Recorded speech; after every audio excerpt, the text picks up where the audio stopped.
collect them all up, I put them in a box, they're shipped out to the United States Fish and Wildlife Service National Eagle Feather Repository outside of Denver, Colorado. And if Native Americans who have a strong religious reason to need eagle feathers for their ceremonial wear, they can petition the U.S. Fish and Wildlife Service. If they can demonstrate their claim, they can get these feathers that were cast by animals kept in captivity. No bird gets harmed in the wild. So it's actually a pretty good thing. But this idea about persecution, a lot of people in the 1800s, the only good predator was a dead predator. And that was a pervasive view, and that wasn't, some folks that were shady down the road or something like that. That was the government telling you that predators are bad. We offer a bounty on them. You go out and shoot. In Alaska, from 1900 to 1940 or so, if you showed up at a state game office with a pair of bald eagle feet, they would pay you for them. And over 100,000 bald eagles were killed in that period of time. And bounty paid them. Now, the reason? Salmon fishing. You have this extraordinary resource of the salmon in Alaska. Eagles eat salmon. Therefore, the logic was, eagles must be bad for salmon. But you probably know that salmon, when they're spawning, they get to their spawning grounds, they spawn, and then what do? They die. That's what these guys are eating. They're eating the dead and dying salmon. They have no impact upon the fishery whatsoever. So over 100,000 bald eagles slaughtered for no reason. So it's taken us a long time to understand the relevance and the importance of predators. And just as an aside, I'll tell you a great story. Very controversial, but a couple decades ago, they decided to try and reintroduce wolves in the Yellowstone National Park. Now, Yellowstone had been without wolves for the better part of 75 years. And because there were no wolves, there was nothing to hunt the elk. Nothing to hunt the deer around here. I won't get into that. But anyway, so the elk grew in numbers, and they could eat wherever they wanted to eat with impunity. And they like to come out to the streams, and they like to eat all the aspen and all the willow. They would denude the banks, and they would increase soil erosion. There was nothing for the beavers to eat, so the beavers were making their dams. They were retarding that soil erosion. There was less place for the bears to go look for food. There was less habitat for all of the birds to nest. When they brought wolves in, the wolves start hunting the elk. Now the elk can't wander out of the forest with impunity. They have to stay in the shadow of the forest and come out at night and eat near the edge of the forest. They don't get down by the stream. So guess what? The willows and the aspen come back, the beaver come back, and they create this habitat which stabilizes the shoreline and actually changes the course of the rivers and streams in Yellowstone. We call it a trophic cascade, and it turns out the predator, the wolf, was key to the health of the ecosystem. These are things that we're just learning in the last 10, 20 years. This is really, really new stuff, and it's big, big picture ecology. You know, how have all these parts work together? We know that deer came back in Ohio. And when I say came back, 1906 was an interesting year, because the last white-tailed deer was killed in Ohio around 1906. And we were absolutely deer-less in all 88 counties in the state for the better part of 25 years. The ancestor of the Ohio Division of Wildlife imported deer from neighboring states. And between those that were released, as well as animals coming in from Pennsylvania and West Virginia, we now have 750,000 deer in the state of Ohio. A population that if you were a Native American 500 years ago, you would have died to have that many deer. So you get a sense that things might be slightly out of balance. Anyway, persecution took a huge toll. There were ranchers out in the West that used to make great sport of shooting bald eagles from fixed wing or rotary aircraft. Because again, they were using the excuse that they thought these guys were killing their livestock. They might scavenge the livestock, but they're not killing anything. So we've had a rather tortured relationship with our big predators. Another thing that contributed to decline of bald eagles was the fact that when we started taking a look at this landscape and we're settling in Ohio, you know, there was 1,500 square miles of wetland called the Black Swamp in northwestern Ohio. Now this is part of an ancestor of Lake Erie, incredibly fertile soils. And it was a challenge when you found a wetland to drain it and to turn it into useful arable property. So we were waging, I won't say waging war, we were just transforming the landscape, getting rid of the wetlands, channelizing, using drain tile, and creating areas that we could make for our crops. And nothing wrong with that when we're settling Ohio. People are trying to make a go, but the net effect over since Ohio became a state is about 90% of our wetlands have been destroyed. So if you think about if eagles needed wetlands, you've just eliminated 90% of the potential habitat that they might use. So we were pressuring them by persecution. We were pressuring them at habitat destruction. You know, nowadays you can see we like to live along the lake. Well, so do eagles. So we're in active competition actually for the eagles. And the farther they have to nest away from the lake, the more difficult it is for them to provision their youngsters, and the further the youngsters might have to go to actually access food. But in spite of all those things, eagles persisted. They persisted up until the Second World War. Areas where you found them, though, as their numbers were starting to decline in the 50s and 60s, and people weren't quite sure why, instead of being all across the United States, as they once were, they were confined to these areas: Florida, Chesapeake Bay, Great Lakes, and you can see there were two populations, one close to us, straddling the Pennsylvania border, and the Western Basin. The Yellowstone ecosystem, Pacific Northwest. But they were in an incredible state of decline, where there were fewer than 1,000 nests in the entire lower 48. Even when they were highly endangered here, I must tell you though, there were always healthy populations in Canada and in Alaska. One other thing that contributed to them that we found out was that they are susceptible to lead poisoning. And here's a thing, and this is no slam against duck hunters, because duck hunters are some of the finest conservationists you're going to find out there. Ducks Unlimited has raised money to secure more breeding habitat for waterfowl than just about any other agency. They do a fabulous job. But when we used to use lead shot shooting over water, it had two effects. If the lead shot, any lead pellets that didn't hit their mark would settle down in the water, as it settled down to the shallows, as ducks tip up and they would feed on the pellets, and they'd ingest the pellets, and they would suffer from lead poisoning, okay? Or let's say you wing crippled a duck, like this handsome canvasback here, and it can't fly, but other than that, it's swimming around, able to feed itself. Well, remember I told you about the bald eagle is an opportunist, so if it sees something that thinks that it's injured or crippled, that's the bird it's going to go for. Either one, if it's got lead pellets in its flesh or lead pellets in its stomach, if the eagle eats it, then the eagle becomes subject to lead poisoning. And one of the reasons why you cannot shoot lead pellets over water anywhere is because of the effect it was having on the bald eagle when the bald eagle was an endangered species.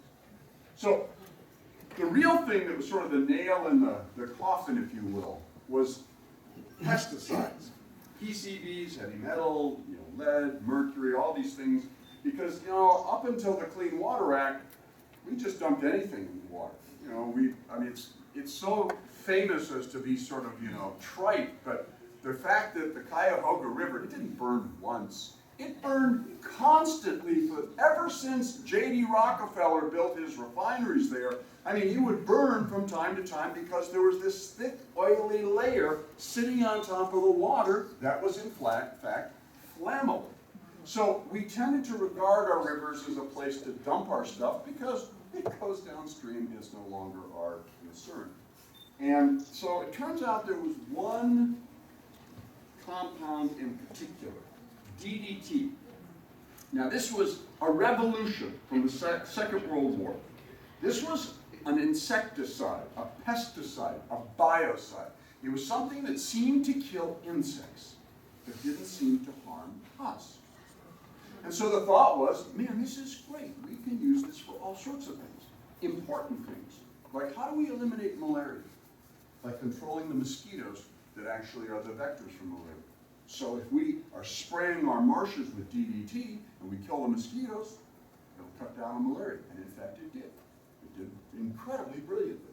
If you have crops, let's say you've got a fruit farm, you've got apples or something like that, and you've got all of these worms and other insect things that are attacking your crop, you spray it with DDT, it kills those, man, it would be great.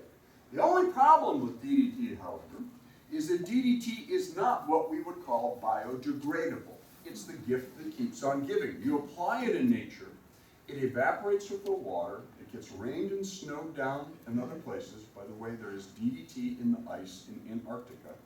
And I don't think they have a big bug problem down there. It's got there with global circulation patterns. And the other thing is it's fat soluble and your body cannot break it down. So if you get DDT in your body, you can't break it down, so what your body does is it stores it in fat. It sort of gets it out of the way. You store it someplace, put it in the attic, put it in the basement, just get it out of the bloodstream. So that's what it does. The problem with DDT is that it mimics hormones. And so what we found in birds, and by the way, these are just some of the advertisements that used to go out in the 40s and 50s. DDT is good for me. The Killing Salts Chemical Company. And you were encouraged to use it in your house. You could use it for pesky bugs. I grew up in Shaker Heights, and I remember going out and we'd be playing baseball in the front yard of the house, and then you'd hear this loud droning motor coming down the street. And you'd see this truck, and it was broadcasting this fine white mist. And we thought it was kind of cool. We'd be sitting there, and you'd feel the mist landing on your skin. And then you'd watch the robins drop dead out of the tree around them. That was DDT, and they were spraying the American elms to try and protect them from Dutch elm disease. That's how universally we used it. And what happened is it started accumulating in the environment. Now, if you have small amounts of DDT in the water, the trouble is because it's fat soluble, all the little one-celled organisms pick it up into their bodies, they can't get rid of it. They get consumed by bigger organisms, they can't get rid of it. And as you go up the food chain, you see how the concentration increases. And if you get parts per billion or parts per million in a bird of prey, what it does is when the female eagle wants to lay an egg, now she's got to create in that egg all the ingredients to cook up one baby bird. In other words, nothing else gets added. As a matter of fact, an egg, this is very counterintuitive, over the course of the 35 days that a mother and father eagle incubate the egg loses weight. You might say, well, wait a minute. How can it lose weight? Because there's a baby growing in there. But remember, the ingredient list is finite. And the way it's losing weight is it's losing water vapor through pores in the shell. And so it actually loses about 15% of its weight. So the female eagle does amazing things. And it's not just an eagle, a chicken does this, a duck, a goose. Whenever that female is calling on calcium from her skeleton, she's calling on resources from her fat to be able to assemble all the things that she needs to have in that egg. Now the problem is that as you're mobilizing the fat, you're mobilizing up all that stored DDT. And the DDT starts interrupting the estrogen cycling in the body, and it interferes with her body to take the calcium and lay it down the eggshell, and she lays a thin-shelled egg. And we know by comparing eggs after World War II with eggs in museum collections from before that we were starting to see 10, 15, 20, 25% thinning. With peregrine falcons, they would actually sometimes see eggs that were shellless. The female couldn't put any calcium on. Either way, you don't have the next generation. You have a whole generation of eagles that are trying to reproduce, and they can't produce any youngsters. And the notion is that you spray a field if you trying to protect your crops, and you get a rain, just like we see fertilizer going into the Maumee River and boosting phosphorus levels in Lake Erie. You can see the mechanism of how this stuff gets around. And DDT, we think, was primarily responsible for this incredibly precipitous decline of eagles from 1945 to the 1970s. And that's one of the things that led to its being banned. When they created the EPA, one of the first things they did was ban DDT.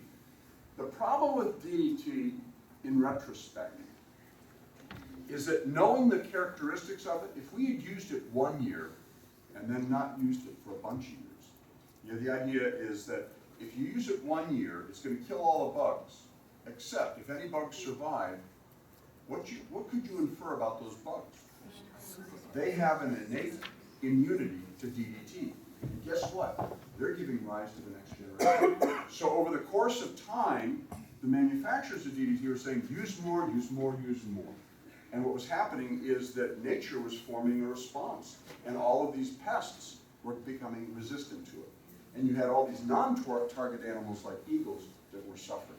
So it really mucked it up. There's some suggestion that in this day and age, if we had DDT impregnated mosquito netting, it's used in the tropics to prevent mosquitoes from getting to people when they're sleeping at night, that would be an incredibly useful application of it.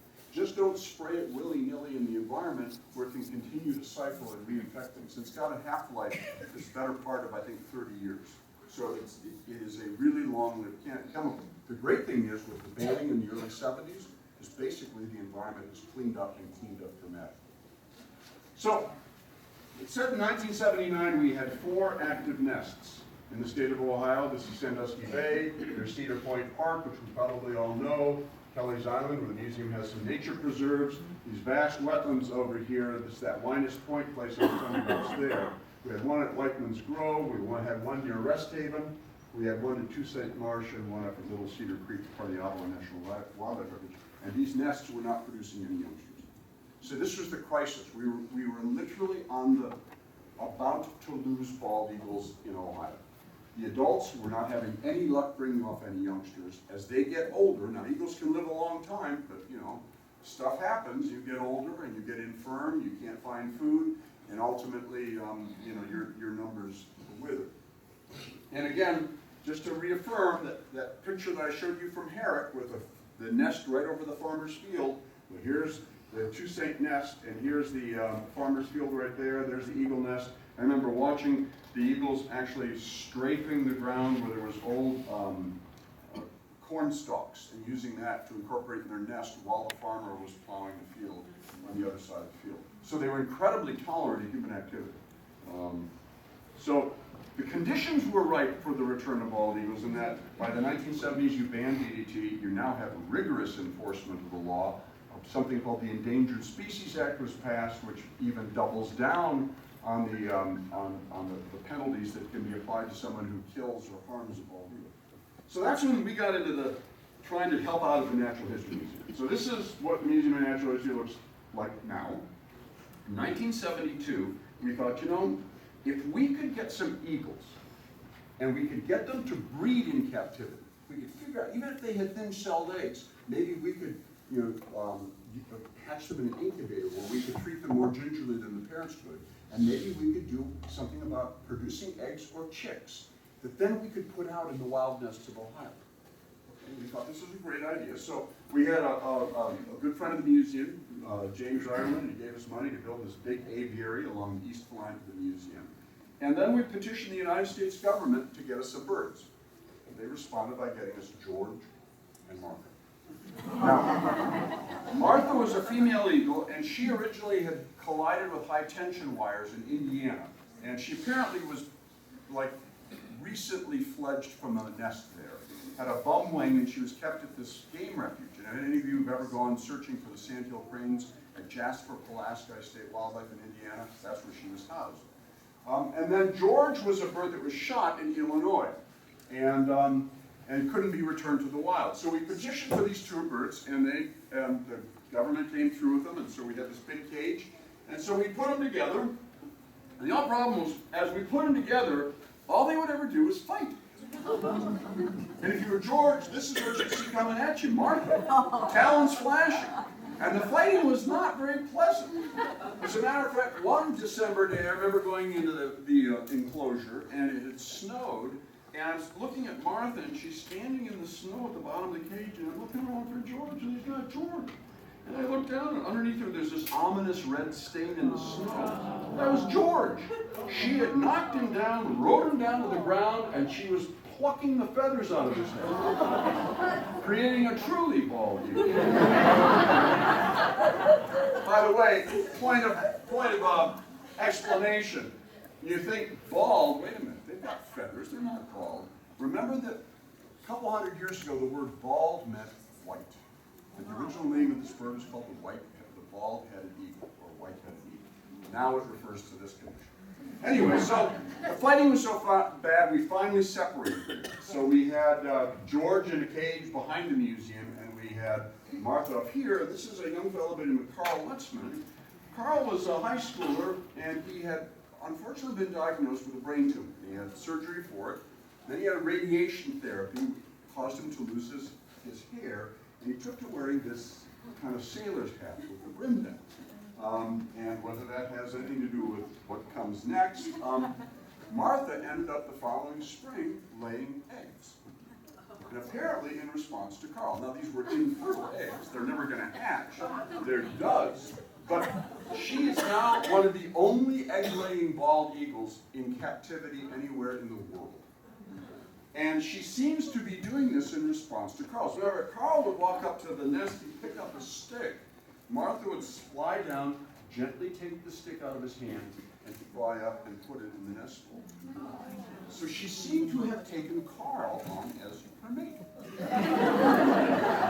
So we thought, cool, we've got George. Now, when I was at Cornell, the folks at the Peregrine Fund and the World Center for Birds of Prey were very, very successful in finding different ways of breeding bald eagles, using artificial insemination for one. And I won't go into all the details because of the nature of our audience here today, but just suffice it to say is that it would be possible for us to be the middleman in the exchange of reproductive products and still get viable eggs. So, we went to George. And every day we'd go out and we'd grab George and we'd do these things they do to turkeys, and every day, nothing. And this went on for about a week until George responded by laying an egg.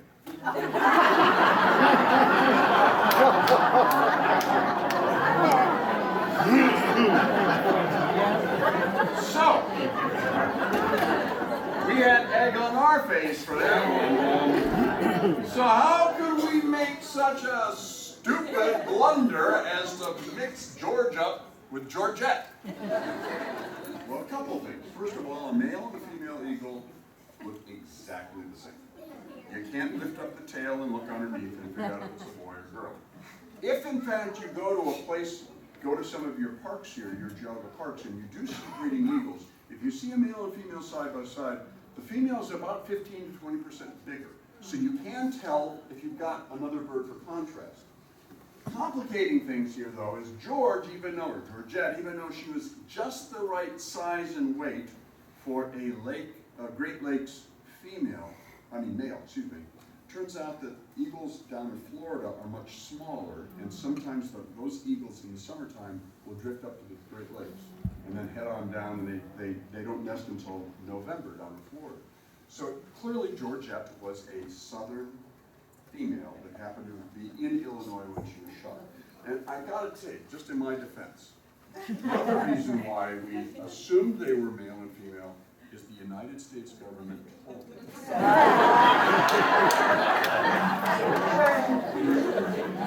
Anyway, after that boondoggle, unfortunately we were vandalized at the museum and poor Georgette was killed.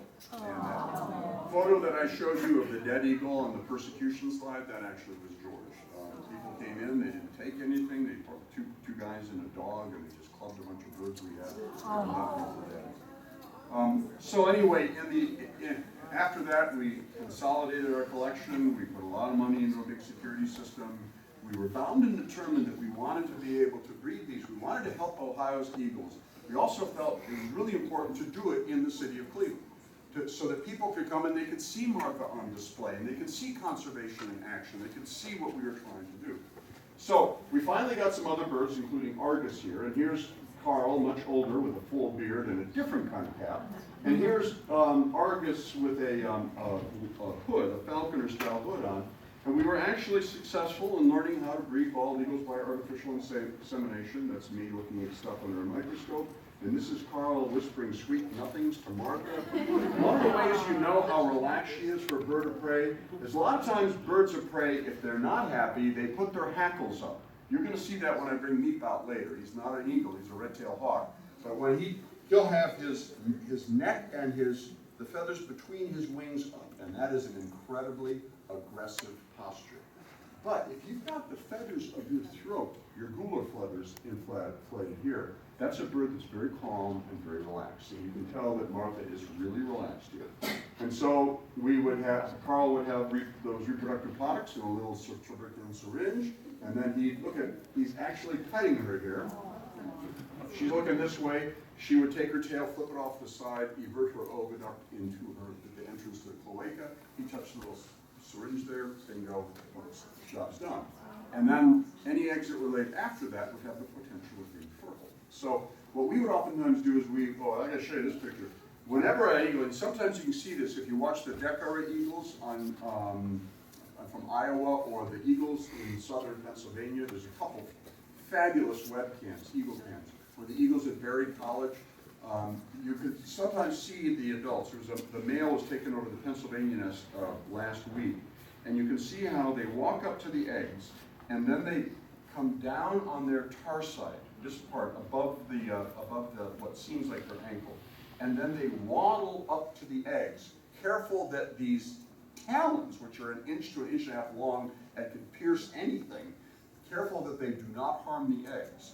And then they get up in front of they're over the eggs, they fluff out all the feathers on their belly, then they go forward, and then they come down like this to roll the eggs up under their feathers so the eggs are actually in contact with the skin. And particularly on the female, she develops a brood patch where the skin here becomes very kind of loose, highly vascularized. That means it's got a very rich blood supply, so that it maximizes the surface area that the eggs actually contact her skin, because that's how she's delivering the heat. And again, they keep those eggs around 99.5 degrees for 35 days. And there was, again, that webcam from that the DNR in Pennsylvania runs. They had that snowstorm from a couple weeks ago, and you can see at this one picture, all you see are the eyes and the beak above this whole layer of snow. There's probably a good, maybe 8-10 inches of snow covering the eagle, the nest, and everything. Rest assured that underneath there, because those eggs hatched out last week, that those eggs were being kept at 99.5 degrees. Very, very interesting. So, and here's, Martha was a pretty good incubator. She would incubate in the snow. You see Carl talking to her there. Or in the heat, and you can see that's the tongue. And when they're panting, they open up their beak and they kind of thrust the tongue out as they pant to cool off. But we would oftentimes take the eggs. And we would take the eggs and put them in an incubator. And then the idea was, if we took the eggs, Martha would lay more eggs. And at the time, we were trying to maximize our production because, again, the goal was to either have fertile eggs or nestlings that we could farm out, give to the Ohio Division of Wildlife to place in wild nests in the state of Ohio. So this is what a hatchable bald eagle looks like. So a baby bird is an unbelievable contortionist. In that shell, and you'll see how big the bird is when it comes out, they're all twisted around like this, but at the end, the tip of their beak, they've got something called an egg tooth. It's like a little bony spur. And what they do is they're entirely encapsulated in this membrane, but there's this little thing called an air cell at one end of this shell. So when it's coming time to hatching, what they do is they use that little spur, they break into the air cell. Now they can put their beak in there, and for the first time in their life, they can breathe. Because up to this point, they have an umbilicus like this, the blood vessels would come out and circulate blood in a membrane around them, and they were actually getting oxygen and getting rid of water vapor and carbon dioxide through microscopic pores in the shell. It's exactly the same as a turkey or a chicken or any other bird. So you get first into that air cell. Now you can breathe, and you can hear them peeping inside. And then what you do is you take a break. Now that break might be as long as 24 hours. So what you're doing in the break is you're retrieving all of the blood from the shell membrane in your, well actually what you do first then is you create a hole or a pit. So once you got the hole here, now you can actually breathe air. So before you're just breathing what's in the air cell, now you're actually broken through to the outside. Now you can start breathing. Once that starts happening, you have your quiet time as you draw all the blood back into your body, and then the muscles of that umbilicus close down. And then when that's done, you start picking with that little egg tooth on the inside of the shell. You generally go, if this is the pointed end here, you go counterclockwise